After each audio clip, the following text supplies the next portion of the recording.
Hi friends, in this session we study about the indeterminate forms and evaluation of limits. Evaluation of limits we have to see here. First I would like to explain you what is indeterminate form of a function. So look at here, if limit x tends to a for f of x over g of x is equal to limit x tends to a for f of x over limit x tends to a for g of x, where we see that limit x tends to a for f of x is equal to limit x tends to a for g of x is equal to 0. The limit of both the function, if we put their values, we get their 0 individually. Then 0 over 0 is called the undetermined or illusory form basically. In addition, there are 6 other indeterminate forms, namely infinite over infinite, 0 multiplied by infinite, and infinite minus infinite, 0 power 0, infinite power 0, and 1 power 0. So these are all called indeterminate forms. So let us see how we evaluate these all forms. So first of all, we have categorized the problems of evaluation of limits. Mainly we have categorized in two ways. There are different classification of the problems of limits, evaluation of limits. First we have classified in algebraic limits and non-algebraic limits. In the algebraic limits, it does not involve trigonometric, inverse, trigonometric, exponential and logarithmic function is called the algebraic limits. Now you see the second one, non-algebraic limits, it only involves trigonometric, inverse trigonometric, exponential and logarithmic function. It is called the non-algebraic limits. Now we see some methods of indeterminate form evaluation of limits. I will explain the working rules by factorization.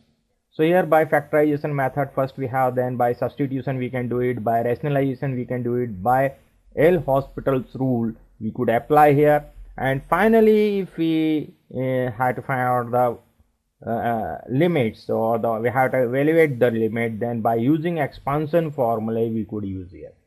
So I will explain you one by one. Only in this session we study about the factorization method. So I explain what is factorization method. First of all, I would like to explain, if there is no indeterminate form, we have to find the limit, we just substitute the value in a function, or we could find out the limit. As I explained you one example here, if we have to find out the limit x tends to 2 for x square minus 4x plus 3. So here we have to just put these values, we could easily find out the limit. So what it would be, so 2 square minus 4 into 2 plus 3. So we get here 4 minus 8 plus 3. So here minus 4 plus 3. So the limit is minus 1. So this is the general form. If we have to find out the limit, we just put down the value, or we could easily find out. If we get in undeterminate form, so then we have to follow these are the rules. Now I would like to explain the factorization method. To evaluate the limit x tends to a for f of x over g of x, factorize both f of x and g of x, and the numerator and denominator you have to factorize. If possible, then cancel the common factor involving a. Where a is involved, we have to cancel the common factor in numerator and denominator. We have to cut each other from the numerator and the denominator. In the last, obtain the limit by substituting a for x. Last obtain, we find out the limit by substituting instead of x whatever the limit tends to. So here I explain with one example. You see, first of all, we take one example, limit x tends to 2, here x cube minus 8 over x square minus 4. First of all, we will find whether it is undetermined or not. So for that we just have to put these values here. Here I am putting this. We just have to put the values that 2 cube minus 8 and 2 square minus 4, we see it is 8 minus 8 over 4 minus 4. So which is equal to 0 over 0.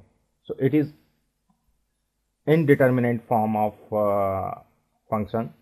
So we could not find the limit by direct putting the values. So we have to follow one of the above methods. So we are using here factorization method. So now I explain you the factorization method here. Now you see we could write in this way, limit x tends to 2, x cube minus 2 cube over x square minus 2 square. Now we will apply the identities in numerator and denominator. So I write down the identities. In numerator we apply a cube minus b cube, which is equal to a minus b, a square plus ab plus b square. In denominator we will follow this identity. A square minus b square is equal to a plus b into a minus b. So these identities we have to follow here in numerator and denominator for finding out the limit of this. So we write limit x tends to 2, x minus 2 in numerator. You see here the identity a minus b. Here a square plus ab plus b square. So a square is x square plus ab. A is x and b is 2. So we could write here 2x plus b square. So 2 square is 4. Now in denominator, a plus b into a minus b. A is x plus 2 and a minus b, x minus 2 here. So we see what happens now. So you see x minus 2, the common factor in numerator and denominator involving 2. As per the, if possible, then cancel the common factor involving a from the numerator and denominator. So in the involving a is here 2. So we have the common factor x minus 2 in numerator and denominator. So we will cut each other, and the remaining part we put the value 2 if possible. So we see here.